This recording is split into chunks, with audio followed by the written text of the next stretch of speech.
for now, it's important that we own our personal brand. Our personal brand doesn't own us. Like, I'm not my personal brand's bitch.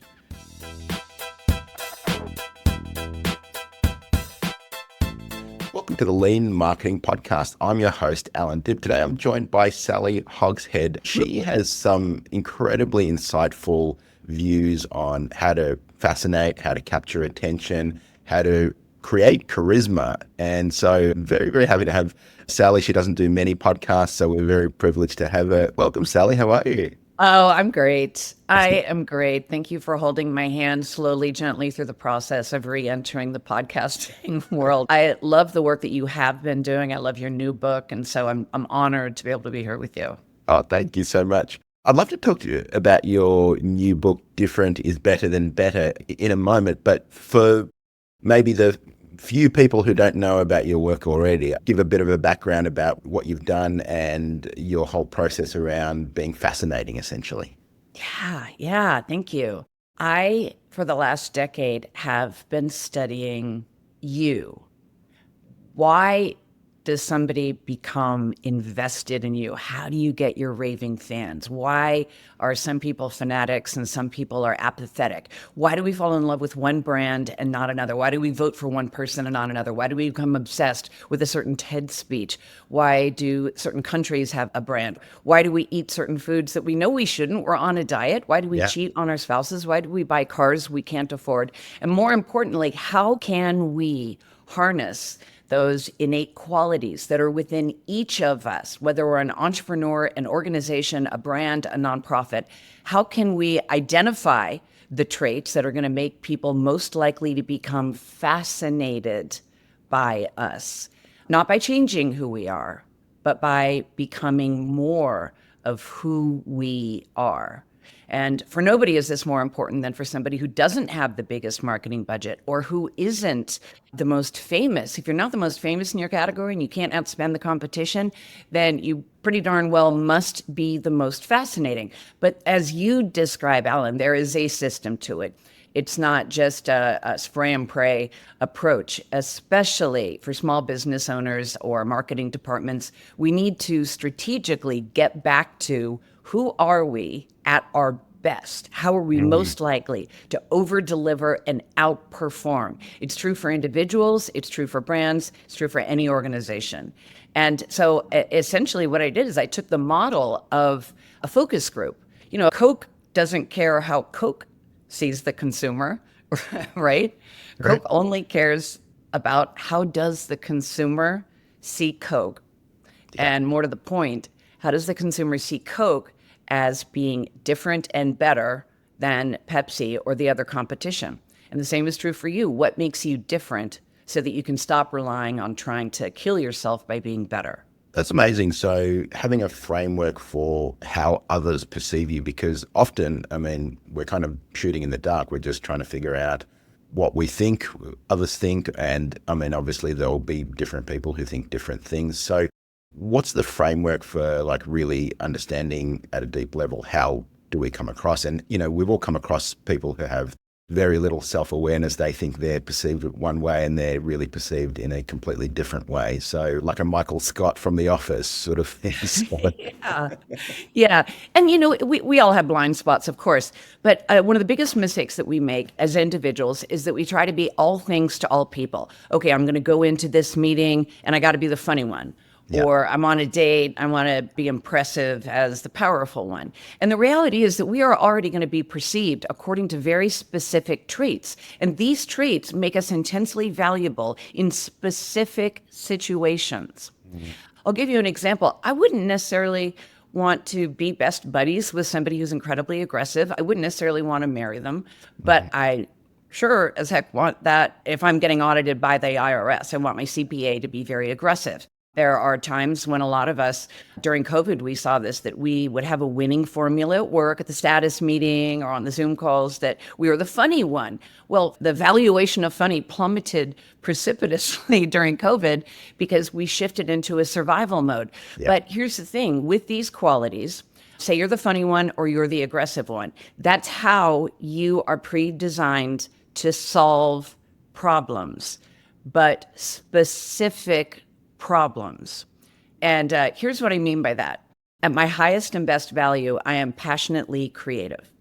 It's my job, whether I'm an individual or a brand, I have to make sure that I'm looking for opportunities where passionate creativity is going to solve the problem differently and better than anyone else. I don't want to work with clients that are looking for meticulous follow through. When I have clients like that, it's a huge drag on your business to have the wrong client that they're trying to get you to solve their problem in a way that is simply not how you are primed to succeed. So in my business, we don't do expense reports. We don't do line item invoicing. It's not how my company, How to Fascinate, it's not how we add value. And so it's crucial for you to be able to take things off the table that you either outsource or don't do in order to attract the clients who are going to love you and champion for you, that are going to evangelize for you, for doing more of what you're already doing right. I love that. So being super clear around what we will do and what we won't do. So many people just feel compelled that everybody does it this way, or my industry always does it this way, or whatever else. And I had a workshop, in fact, yesterday. I'm currently traveling. I'm in San Diego, but I had a workshop, and a big theme was that a lot of success is subtraction, not addition. So simplifying your product range, removing features, focusing on those one or two products or services or whatever that will generate most of your revenue, and you're being distracted by the other 80% of stuff that you're Yeah, I probably hear not that. really good Yeah. at. Yeah. Yeah. Like I'm having, that feeling when it's like a combination of, I Okay. know. Because I mean, especially if we're entrepreneurs or we're small business owners, we're marketers, we're creative. We love adding. I mean, Yeah. generating is fun. Yeah. Implementing is not for me, but yeah. Yeah, and that's crucial. I mean, that's why we need a one-page marketing plan and not a 40-page marketing or a True. 400-page marketing plan. True. A lot of people love simplifying. So one of the things I'm working on, so I'm going to use this interview selfishly to improve myself. Bring it on. I've got Sally Hogshead here, so Let's I'm going go. to take advantage of that. So one of the things I'm trying to improve is my speaking, my communicating. So I feel very comfortable as a writer behind a screen, working with technology. Where I feel I need improvement is my speaking on stage, my presence, charisma, all of those sorts of things. How would someone like me go about? Because I mean, there are people who just walk into the room and they just command attention, and there's just like a charisma. And is that a learnt skill? Is that just innate? How would someone like me improve that if they wanted to? That is such a terrific question, and I want to talk about the question behind the question, because Sure. it's not a function of who you're being on stage. It's about getting on stage in the first place. So if we're looking at speaking as a business model and not going in front of, your religious organization or your second grade classroom, Sure. if you want to be paid and valued for being the topic expert that you are, don't focus on the audience. Focus on the audience before the audience. In other words, the decision maker.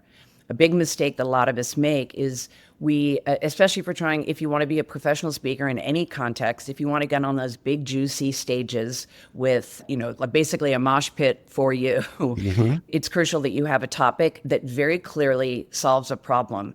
And if I may, I'll tell you how I did it very wrong I love that. before I'll Yeah. tell you how to do it right. When I started in branding, in advertising, God, I loved being an advertising copywriter, a creative director. It was just hot fudge Sunday every day, solving a company's business problems by helping them identify what makes them different. Well, I wanted to make a leap after, those very dark days of the Great Recession, 2008, 2009, 2010, and so on, that, the first thing that gets cut is the branding Yeah. budget. The second thing that gets cut is like the high level business concept budget. I was really struggling, single mom, two young kids, on the road constantly. And I couldn't figure out why I wasn't able to make enough per speech to cover like plane fare, babysitter. It's just ragged. So I'm like, okay, I supposedly, according to the fact that I was the number one most award winning advertising copywriter in the world when I was like 22, 23, I thought, well, like I need to stop thinking like an agency. I need to get back. And so I took a step back and I looked at what are the levers that drive how much somebody is worth how much they are paid as a speaker. And this is like classic corporate speaking world where you're given a check and there's not a back end. And so I was like, well, is it what are the value drivers? Is it having a New York Times bestseller? Is it having a huge following? Is it having being a household name? Is it having deep industry expertise? And I began looking at what are the ways that people are able to establish how much they're worth, not just on stage, but so that they become a premium prestige speaking brand. And one of the first things that I realized was I went to the speaking management websites where, it's like Amazon, you're shopping for a speaker, whether you know them or not. Yeah. And there's the speaker's name, then there's the topic, like politics, education, humor, then there's the fee. And I wanted to understand what's the correlation between the topic and the fee. And of course, somebody, like a former president, that like price is irrelevant. But one of the first things I noticed was I looked at two categories, innovation and creativity. Now, I want you to think to yourself, what is the difference between innovation and creativity? Would you agree they're pretty synonymous, right? Yeah, I would say so, yeah. Like I'm an innovative person, I'm a creative person. Yeah, I agree. Well, the speakers that had the category innovation were earning $5,000 per speech more, which adds up very quickly because the more you're paid as a speaker, the better your AV quality, the higher quality the audience, the greater influence, the more likely that you're going to have a broader reach, better awareness, and you can continue to increase your fee. And I thought, well, what is it about what the decision-making process is that has people write a bigger check for one topic than another? And this is classic branding. Innovation solves a problem. It solves a pain point. And what I realized that I was doing wrong as I was positioning myself as a speaker is I was putting myself in the branding category. First of all, what is a speech on branding? Like, what are you actually talking about anyway? What problem is that solving? Branding doesn't solve a problem. And then I thought, okay, well, my topic is fascination because, I've done all this proprietary research on the science of fascination. Well, fascination doesn't, in the mind of the decision maker, doesn't solve a problem unless you're on a first date or at a networking event. And when I went back into the research, I realized that I was identifying what high performers were doing differently. High performers have very specific traits. And when I began researching this, I thought high performers were going to succeed by being better.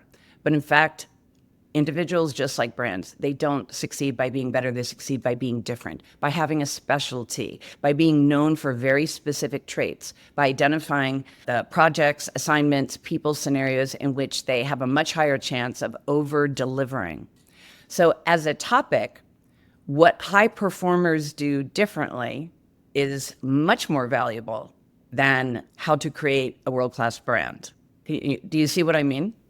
Yeah, so you're saying showing up differently is much more important than just being better or trying to compete in someone else's sort of lane and try to be better. Is that what? And that's essentially like, you've already caught on to what the actual speech would be, but imagine you're a decision maker, you're a chief marketing officer, you're an event planner, you're a committee that you have a nice fat paycheck for a speaker. Are you going to choose the one with the most credibility, like the most New York Times bestsellers? Are you going to choose the one who has the biggest Instagram following and so on? But your topic has to identify what is the problem that you are solving for the person writing the check. Yeah. In other words, the audience before the audience. Yeah. If you don't get on the stage, it doesn't matter if you have the greatest speech in the world. Doesn't matter if you're the most charismatic speaker. You have to get the speech in order to give the speech. Of course. So using speaking as an example. So getting the speech, great. Okay, we've got the speech because we've differentiated, we've solved a problem for whoever's booking the event or whatever else. I've never had trouble getting that. But one of the things that I've been really analyzing. Let's be honest, you. You remember when I said like most famous or most fascinating? I mean, you check both boxes. We can't all. But one of the things I've been looking at is what are the traits of, world-class speakers? And, I used to think they're full of energy. They're like a powerhouse. So, people who come to mind are like Tony Robbins, it's just a high energy whole thing. And to me, I'm just not that, right? That's not me. If I was doing that, I would just be putting it on just as a performance or whatever else. But then I noticed there are other speakers who are just world-class speakers who are just quiet, low energy, but they absolutely, I think the word would be fascinate or just Yeah. capture the audience. So people who come to mind like that would be Jim Rohn. He was an incredible speaker, and there's a lot of white space, and he's just speaking slowly, low energy. He's not, jumping around and shouting and all of this sort of thing. Another example would be like Malcolm Gladwell. Like, if Right. you've seen one of Excellent his TED example. talks, it's just quiet. Our mutual friends, Jeff Walker, Pat Flynn, Exactly. they're not like, Yeah, yay, exactly. No around, no yet jumping they're around, whatever. extraordinarily compelling. And I can't put my finger on it. What is it that, there's a few things that I thought, things like there's a lot of white space in their speaking. So they'll drop a point and then there's a bunch of white space. They're very deliberate with their stage presence, but it must be more than that. What else am I missing? Proprietary content, the number one key. Once you've actually made it on stage, you must have proprietary content and ideally proprietary research. If you could take a section of your speech and put somebody else's name on it and it works, it's not proprietary. And the problem is that too many people are generating content in the same way that AI does. They're drawing upon what already exists. Yeah. They're not making new connections, and they're not really delivering epiphanies. The single greatest way to make sure that you will always have a job as a speaker is to develop an idea, a big idea that is seemingly counterintuitive, so that you're going against the grain of conventional wisdom, and you're delivering it with material that can't be Googled, sourced by somebody else. Of course, we can, we all throw in an Abraham Lincoln quote now and again, but too many speakers rely on being dynamic or entertaining or even educational. True thought leaders have developed their own thoughts. They're not just thought leaders, they're opinion leaders. Yeah. You are as valuable as your opinions, and your opinions, by definition, are not facts. Facts are irrefutable.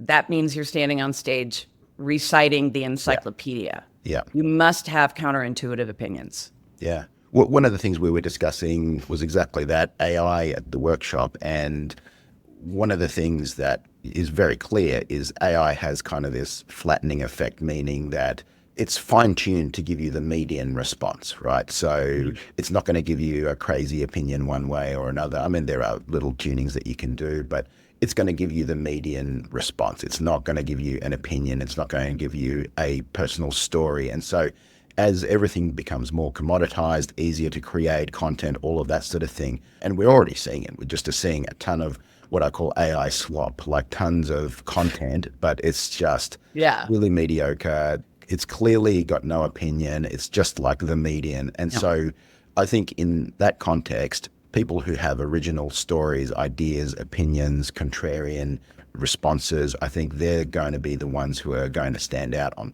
not just on social media, but just as thought leaders, as people who are leaders in their industry. So I think it's absolutely critical that we develop our storytelling ability. And people are, especially in conservative industries, are scared to articulate an opinion or take a stand for something. And I think they're really going to be the only people who stand out going forward. And I think going forward, strong brands are going to be derivative of strong personal brands. So we're already seeing this, whether you like him or not. Elon Musk is a very strong personal brand. And as a result, Dude. you Yeah. Tesla, SpaceX, we've seen the same with Richard Branson, with Virgin and all of that, Steve Jobs with Apple. So a lot of these big brands are essentially derivative of a very strong founder and very strong personal brand. So I think we're still early in the personal brand game, but I think we've had the era where you can be like a faceless logo brand, and now a lot of it is going to be derivative of a personal brand. So people follow people on social media. People follow, authors, thought leaders, all of those sorts of things. And I think that's going to be much, much more important. I mean, it's crucial for you to be known for specific qualities. If we look at former guests of yours, like Krista, he is known for not just what he does, but who he is and what he believes. There's an upside to having an incredibly strong personal brand is I was able to take a 2 year sabbatical where I wasn't speaking, I wasn't working. I just went and wanted to really spend time as a mom and a wife and be part of my family. Having a strong personal brand allows that flywheel to continue working for you while you're not. It's an annuity. It's like having a back end where you can just keep cashing the check even if you're not in the store. The downside of having a really strong personal brand is when you are associated with very specific traits, it makes it more difficult for you to grow and expand and evolve and change because the world has an expectation of you. And something that I found when I came out of my sabbatical recently is I felt something that was almost like a golden cage. Okay, great. There was like, it would be, people could say that's on brand for me, that's off brand for me, and my Yeah. team was able to do that. But then it's like, but I don't want to talk about that. I don't want to talk about those things anymore. Or you know what? I've grown. I'm not always necessarily going to be upbeat, relentlessly optimistic. Sometimes I'm like, sometimes there are things in our lives and in our businesses that suck. Going out of business sucks. Having trouble with your kids sucks. But we need to talk about that in order for us to be able to impart our wisdom. Wisdom is not a personal brand. Wisdom is something that transcends that. It's so much deeper than that. Simon Bowen was talking the other day about the conflict between wisdom and AI. And I'm going to paraphrase what he was saying, where we're part of a group named Archangel. And he said, so here's, like the starting gates, here's the baseline, like you're not winning, you're not losing. Yeah. Anything above the line has to be experiential with connection. Yeah. AI is not above the line yet. AI is still below the line of reporting on what's already there. Yeah. Can it get there? Maybe by tomorrow. Who knows? They just released their whole new version. But for now, it's important that we own our personal brand. Our personal brand doesn't own us. Like, I'm not my personal brand's bitch. Nice. Simon's an incredibly insightful person. Actually, he was here last week at the event that I went to. Yeah, so he's a very smart guy, and I'm going to have him on you the Aussies. Yeah, he's one of my favorites. Well, we've seen exactly that. Like we've seen like our mutual friend, Pat Flynn. So he's someone who has very successfully done that pivot where he was known as the online business guy. Then he's launched this Pokemon channel, which is very left field. And that was part of a conversation I had with him last year is, how did you do that? I mean, you're known in this field and that you kind of know, now you're known in this completely different thing completely. So I thought that was interesting. So I had him on the podcast and he talked about that a little bit, but it's just about really following your curiosity, following the thing that you're passionate about and just doing it. And essentially he felt like his audience was segmented. There wasn't really a big crossover. So the Pokemon people knew him for Pokemon, the online business people knew him for online business, but there may have been some little crossover, but mainly he was starting from scratch again. And to add to that, a target audience can be different, but the core of,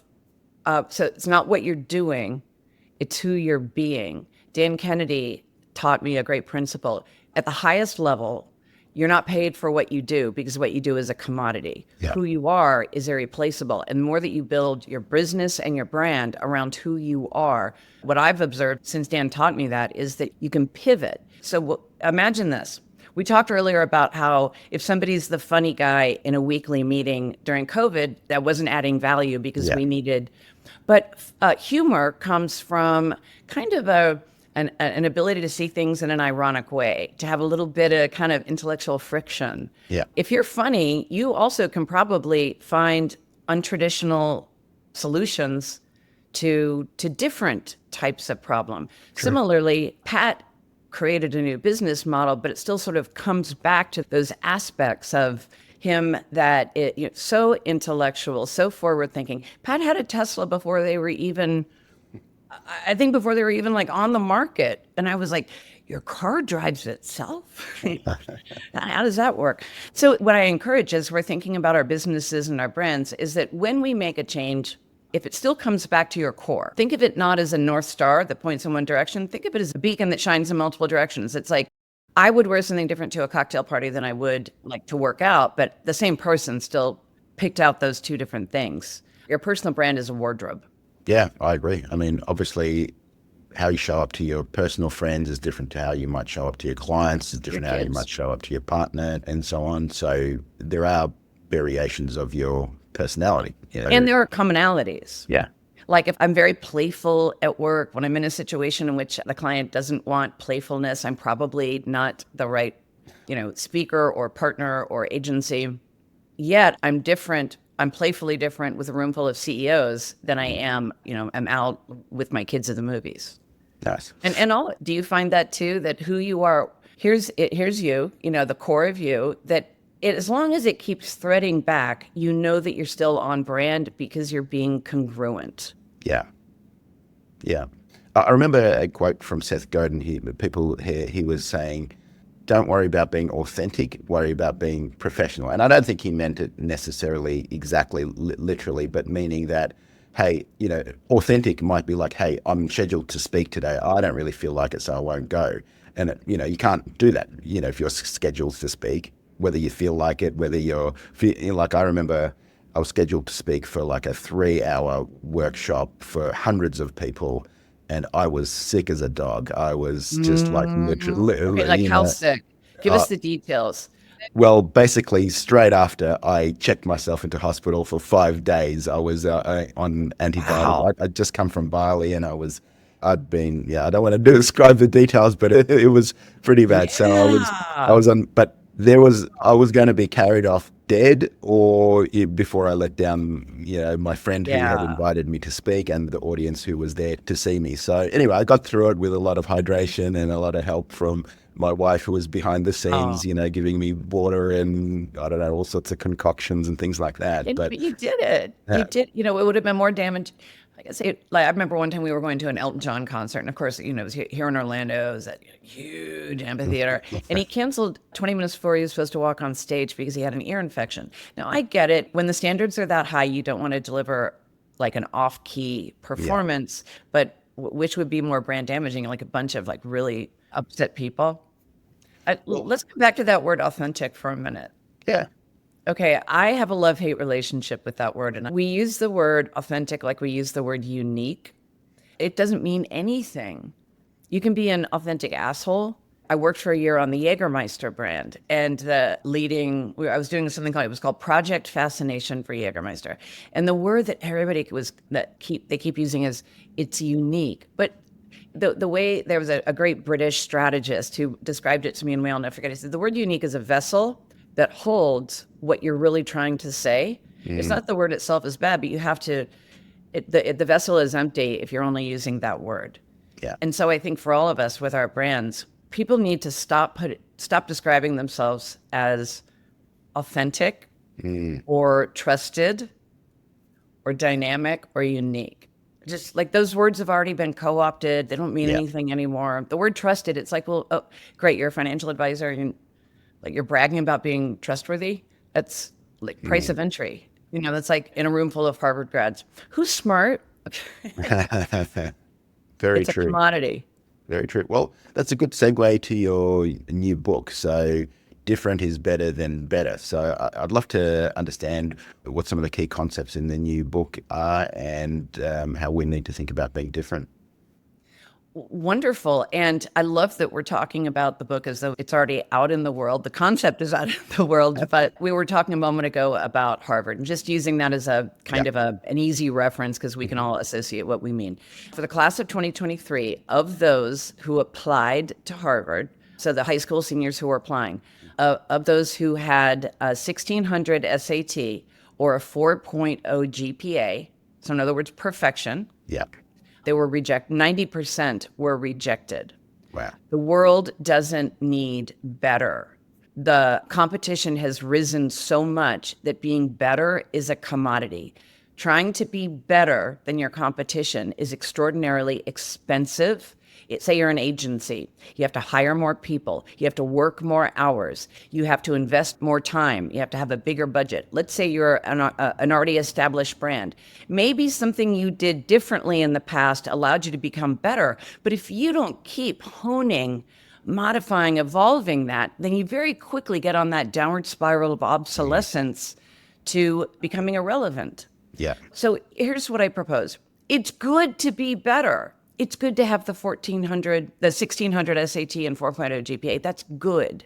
It's just not enough. Yeah. Different is the new better. This wasn't necessarily the case 10 years ago, that we lived in a world that was less distracted, less competitive, less commoditized. Here's a quick, easy example. There's a little kind of sleepy surf town here in Florida where I live, and they have a restaurant named Gnarly's Surf Shack. Gnarly's had a really tough branding problem. They did not have better food. They didn't have better service. They didn't have better drinks. And worst of all, they had a terrible location. The location was at the base of a drawbridge. Ding, ding. And they never knew, nobody ever knows when a boat is going to come through the drawbridge. So it's not like you can time it. So they did something brilliantly different. They put out a chalkboard and on it they wrote bridge up, beer down. So if the bridge is up, beer is 25 cents. When the bridge is down, it's, like $7, whatever. Nice. So they took a disadvantage and they turned it into an advantage. And as a result, when people are sitting outside and they hear the first ding, they're running to the bar, even though toxic fumes from the cars and the motorcycles are filling in. So the question is, what do you have that's a seeming disadvantage that is actually in the right scenario for your ideal client becomes a massive advantage? And this is the new positioning. The positioning is not who do we want to talk to, and therefore who do we become? We have to flip it. What are you already doing right that you're not getting recognized and rewarded for? And who is your ideal client that's exactly what they need? That's so much of the work that we're doing with clients. Like let's say we're working with a law firm or an accountant or whatever. Why do you think people buy from you? They're almost always say, "Oh, we've got great service," or "We've got great support," or "We do a really good job," and all of that. Great, yeah, that's your starting point. And if you don't have that, just shutter the doors. Well, exactly. But then we'll interview their clients, and it's almost never those things that the clients mention. Like the clients, they've got great service, but the reason we buy from them is, and it's usually something that they're not expecting, and it's usually something completely peripheral to the product or service that they're selling. So it's usually not about accounting. It's like, I think of myself. I've switched accountants maybe 3 times in my business career, maybe 4 times. And it's never been about, I moved to a better accountant. The next accountant was working with the same tax laws, was, doing tax returns in a similar way, had the same bag of tricks for saving money. But this guy returned my calls when I called him. This guy responded to emails quickly. This guy helped me, capitalize on opportunities quickly and all of that. So really, I was buying speed from that accountant. Yeah, whereas excellent the other one example. would take a week or 2 to respond or whatever. So it was never about him being a better accountant or that sort of thing. It was like something that I really value is speed. And this guy responds quickly, Yes. is thorough, all of those sorts of things. So nothing to do with accounting, which And is, the more specific the benefit, the more immediately your ideal customer or prospect, whether it's, like a networking event or you're an enterprise organization, the more specific you make it, the easier you make it for them to understand how you are the ideal solution to the worst problem they have. If we don't know what differentiates us in a very specific, tangible way that is almost polarizingly opposite from the competition, if we don't know that, we certainly can't expect our ideal customer to. Yeah. And like I said, it's almost never about the actual thing you do. It's usually just something that you think is normal in your industry or just peripheral to what you do. But people will often make a buying decision not based on the actual thing you do, because that's usually commodity Yeah, accounting. what you legal, do is a commodity. Yeah, exactly. So with identifying how you're different or creating that difference, what are some frameworks or mental models that you would use with somebody to help them differentiate or help them identify how they're already different? Well, I have an idea, and I would say I'm creative, but the word innovative is worth $5,000 more. So I'd Okay. like to, I'd like to suggest something innovative, which is, Alan, what if we created a code that allows people to take the Fascinate test, which is measuring, just like a focus group, Yeah. exactly what makes them different so Amazing. that they can identify the situations for which they are ideally suited. I'm going to create a code before. Hey, person taking this code. It's just hot out of the oven. What would you like your code to be? Oh, let's just make it lean marketing. Okay, lean marketing, all one word. And so they're going to go to howtofascinate.com, how to fascinate, and there'll be a login Perfect. and the code that's going to say, do you have a code? The code is, as we know, lean marketing. Awesome. And we'll link to that in the show notes. And Allan, I would love to invite you to be able to do it too, so that you and I can pop in the comments, because it's always, we might find out that your audience has people who are innovative, or we might discover that they are more thoughtful. For example, one page marketing plan, lean marketing. There's a minimalism there. Yes. It's not about the flourish of more, it's about less. Yes. So your audience is probably different than Lewis Howes or Marie Forleo's or Seth Godin's even. Totally. I'll be very curious to see. Totally. Yeah. As I said in the beginning, I very much believe in subtraction rather than addition. That's been very much key to a lot of my successes, my clients' successes. And yeah, I'm definitely going to take that Fascinate test and figure that out. That'll be great. And we'll link to that in the show notes as well. Sally, thank you. You've been very generous with your time. Anything else that I should have asked you that I didn't ask you, either about your new book or your current or past work? Well, I actually have a question for you. When you talk about subtraction, I feel that pain that you're talking about, where sometimes you suddenly realize, oh my God, we're offering 20 products. And how do we decide what to first eliminate? So one of the simple exercises I often do with clients is I'll say, all right, let's export from either your accounting system or your CRM system or whatever, either your various clients or your various products that you do. And then let's do a very simple exercise, sort them by most revenue or most highly profitable to least profitable. Then we look at the top 20%, and almost always the top 20% are generating most of the revenue or most of the profit. They're usually the most fun to work with. They're usually easy. They pay on time. They don't complain. They don't leave bad reviews. They don't ask for refunds. Then we look at the bottom 20%, and they're always the painful clients or the painful types of or the products there. Where's that invoice with the line items? Exactly. We've got to chase them for payment. They always want to speak to the CEO. They're difficult to work with. And one of the simple things we'll say is like, what if we removed that bottom 20% or sometimes even the bottom 50% or sometimes that bottom, and we redirected all the energy that we put into chasing and appeasing and all of that sort of thing into those top 20% type of clients. Just that alone, we don't need to get any new leads, new revenue, new clients. Just that alone will usually double the revenue of a business if we just refocus on the few things that are going really well and that you're usually neglecting because you're fighting fires with that bottom 80%. Yeah, doing the stuff that it burns your team. Your key talent leaves. And it comes back to what we were describing earlier about what do high performers do differently. And the answer is they have a specialty that they hone. So it is, maybe I need to take my own medicine and do that too. Hopefully you'll be in that top 20%, something tells me. Hey, I'm doing an experiment. I'm changing up my social media.